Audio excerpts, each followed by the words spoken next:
Mahesh bank के 7 दिसंबर को आयोजित चुनाव के लिए डायरेक्टर्स के लिए चुनाव के लिए फाउंडर पैनल आदरणीय श्री कैलाश नारायण जी भांगड़िया के नेतृत्व में चुनाव मैदान में है।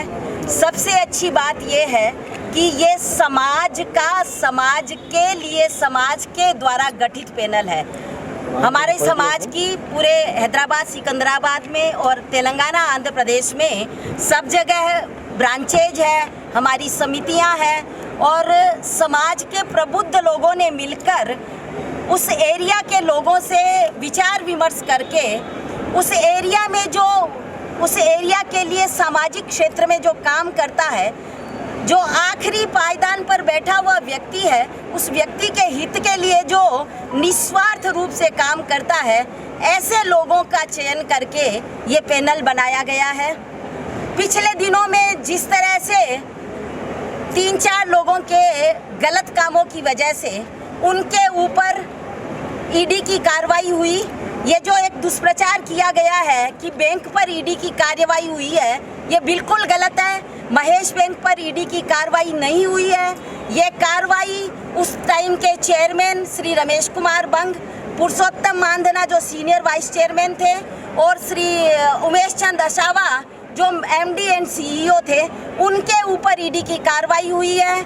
ईडी की प्रेस रिलीज अगर आप देखेंगे ईडी की वेबसाइट पे 2 सितंबर 2025 की, उसमें लिखा हुआ है कि उन्होंने 1 करोड़ से ऊपर की संपत्ति को अटैच किया है प्रोसीड ऑफ क्राइम के रूप में। और आरबीआई ने पुरुषोत्तम मानधना जो उस वक्त पुराने समय के चेयरमैन और उस वक्त के सीनियर वाइस चेयरमैन थे, उनको अनियमितताओं के आरोप में उनको आरोप का दोषी माना और उन्हें बैंक से पद से हटाया और डायरेक्टर पद से भी हटाया।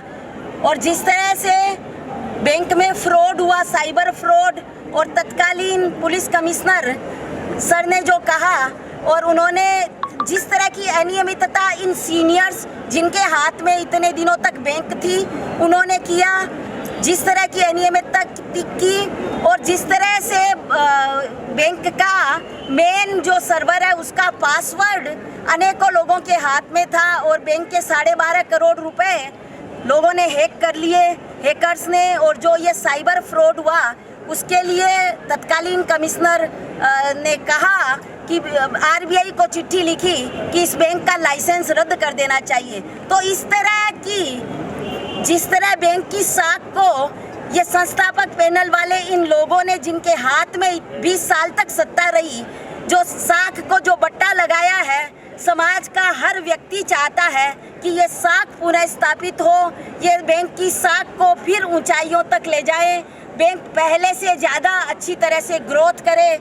और जो बैंक का लक्ष्य था कि समाज के जो कमज़ोर वर्ग हैं उनको बिना कोलेट्रल लोन मिल सके, उनको जब आर्थिक संसाधनों की ज़रूरत हो तो बैंक मुहैया करा सके, ऐसे हमें हमारे फाउंडर के विज़न को आगे लेकर बैंक को ऊंचाइयों पर पहुंचाने के लिए न केवल माहेश्वरी समाज, न केवल अग्रवाल समाज, न केवल जैन समाज या ब्राह्मण सिखवाल समाज, 3600 कौम के लोगों ने मिलकर इस फाउंडर पैनल का चयन किया है।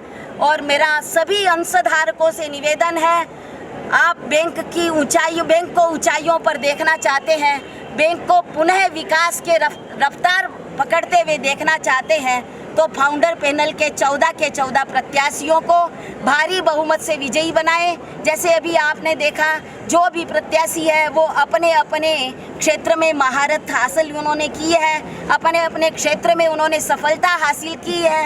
ये संगम प्रत्याशियों का अनुभव का है, ये प्रत्याशियों का अपने व्यापारिक अनुभव का संगम है। इसमें युवा भी है, इसमें प्रोफेशनल्स भी है और सबसे बड़ी बात, इस पैनल पर समाज का विश्वास भी है। Thank you. क्या भरोसा दे रहे हैं मैडम आपके पैनल की तरफ से आपको बैंक महेश बैंक को? ये पैनल जब आ जाएगा, ये मेरा पैनल नहीं है, पहले मैं आपसे क्षमा चाहती हूँ, ये समाज का पैनल है। मैं तो सत्य के साथ हूँ, न्याय के साथ हूँ, धर्म के साथ हूँ, इसलिए मेरा इस पैनल को समर्थन है।